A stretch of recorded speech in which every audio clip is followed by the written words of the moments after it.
Hello everyone, welcome to my channel. My name is Orlando, and finding a realtor as a real estate investor is not easy, guys. I know a lot of people really think that realtors are like kind of all are made equal when it comes to real estate investing. As an investor, as a person who's trying to look for investment properties, all realtors are not made the same, guys. And I'm here to kind of give you some tips on what you need to look for when it comes to finding a realtor, because finding a realtor that understands real estate investing is key, guys. It is really, really key. So let's just first start with when you go and you are looking for a realtor, number one thing is you should ask the realtor, hey, do you have experience with working with investors and finding properties that will meet the criteria that I'm looking for as an investor? Because too many times will you find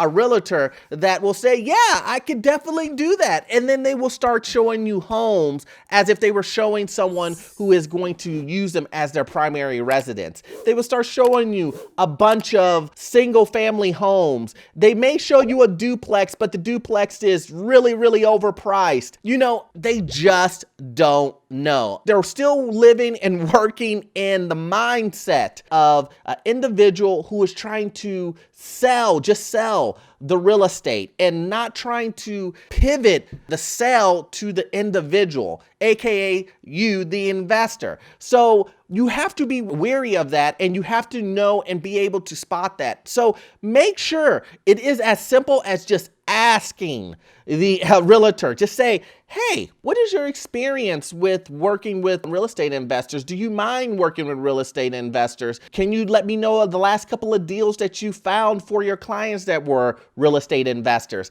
And then the real estate agent will let you know if that's for them. And let's just be clear. A lot of realtors don't really even like working with investors because we're so picky on what we want. Maybe you're looking for a distressed property. Maybe you're looking for a property that it has a value add to it and cash flow. And realtors really don't like really messing around with that because investors, we're picky. You're doing this to make money, not to say, you know, you want to be in the greatest neighborhood or the best neighborhood and be in the best school district. You know, that's what realtors are used to. So let's move on to number two. Okay, so number two is don't expect the realtor to run your numbers for you, guys. Let me say this again.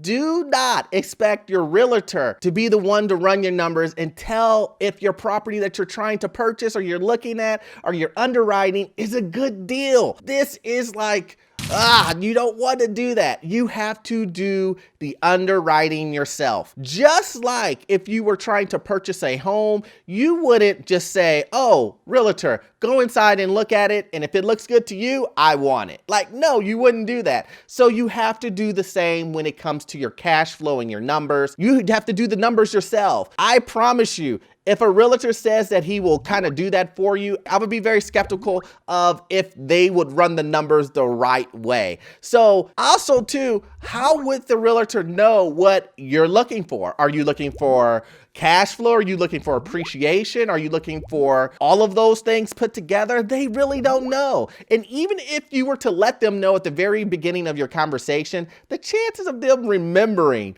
that you're looking for these 2-3 things when it comes to cash flow and all this other stuff, it's very slim. So once again, guys, make sure you run the numbers yourself. Don't expect the realtor to do all of those numbers for you and for them to say, yep, looks like a great deal to me, and you didn't run the numbers yourself. That's a no-no. Number three is using the realtor's resources. What do I mean by that? Okay, so realtors have access to the MLS. They have other connections with other realtors. They're in the market, no matter if it's, they've sold homes with 10 other realtors. They go to all these business meetings and conventions in the area. So they are well networked into the area, right? And not only that, like I said, the MLS, if you use all of those resources, it allows you to be able to track down a better deal. Now, I'm talking about not specifically using the realtor and waiting on them to say, okay, hey, look, this deal just came on the market. What I'm saying is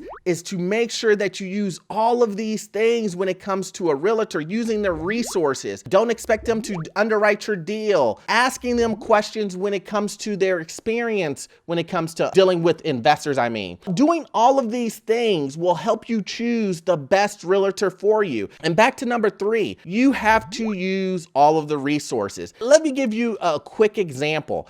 You know, there's been plenty of times where I've been looking for a deal and I couldn't find it on Zillow. I couldn't see it on Redfin or any of these other apps that allows you to see it. But since I'm working with a realtor and they say, hey, Orlando, look, these are the newest things that came on the MLS. When you do a search on the MLS with their resources, you can find properties that are just getting on the MLS before they hit all the other sites. That allows you to have a jump on the competition that is just looking at resources online without a realtor. So you can see how that can give you a jump on getting a deal that normally you wouldn't have been able to get if you waited around for it to hit the internet on sites like Zillow, Redfin, and etc. So use the resources of a realtor to get your deals. So at the end of the day, is it worth getting a realtor for if you're a real estate investor? And the answer to that is yes, yes, yes, yes.